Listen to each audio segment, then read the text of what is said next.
Sa tindi ng init ng panahon, tila ang lahat gusto na ng biyaheng langit. Sa bayan ng San Joaquin sa Iloilo, malilimutan raw ang init ng panahon dahil pagtapak pa lang sa lugar, mapapasabi ng ale, nasa langit na ba ako? Puti talaga because it is a blinding white. Because if you talk of heaven, heaven is really like a white snow ang kulay. And at the same time, pag sinabi mong puti, it's holy. Pero ang heavenly vibe rito, hindi lang nakikita, mararamdaman din. Sa halagang 150 pesos, para na raw nasa langit.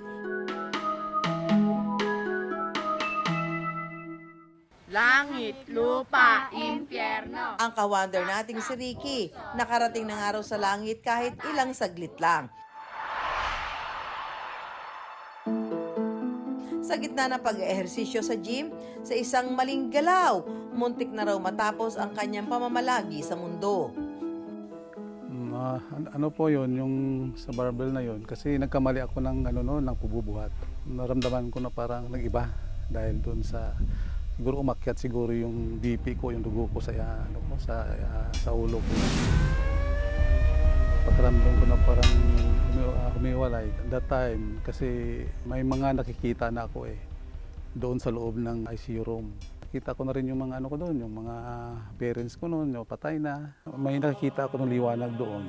Hindi ko rin maano ko anong mukha niya. Pero alam ko siguro the time na yun, para sila ko, he is Jesus Christ, he is our God. Ang heavenly experience ni Ricky, mabilis lang daw. Para alalahanin ang kanyang naranasang kakaibang biyahe, dumayo siya sa Garin Farm. Sa bawat sulok ng lugar, may mga pag-alala sa mahahalagang pangyayari at lugar sa Biblia, tulad ng Hardin ng Eden at ang Arko ni Noah. Habang tumatagal, nagiging mas matarik ang inaakyat. Bago marating ang tuktok, masasaksihan din ang ilang kabanata sa buhay ni Jesus. Bago ang huling yugto, magdidilim. Isang tunnel o lagusan na sumisimbolo raw sa pagkamatay ni Jesus.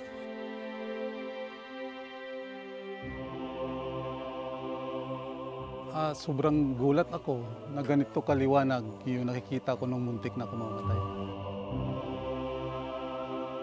May kahulugan din daw ang nakasisilaw na liwanag na ito ayon sa theologian na si Dr. Mars Catan. Sa pananampalataya ng Katoliko, ina-attribute nga yan na yung tunnel na yun, yung transition mula sa buhay natin, sa ating katawan, at pagka nakita na natin ng harap-harapan ang Diyos na siyang ilaw ng mga ilaw, no, napakaliwanag.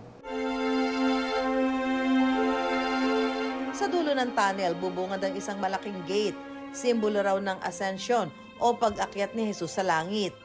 Pagkatapos ng nakakapagod na akyatan, sasalubong ang nakasisilaw na liwanag at mga anghel. Simbolo raw ng panibagong buhay. Binigyan ako ulit ng pagkataon ng Panginoon na mabuhay. Dahil siguro kailangan pa nila ako dahil ang mga anak ko noon that time is maliliit pa sila. Ang nakita ni Ricky sa kanyang panandali ang pagpanaw at tulad din ng pasyalang ito, paalala na ang langit naghihintay sa atin sa takdang panahon.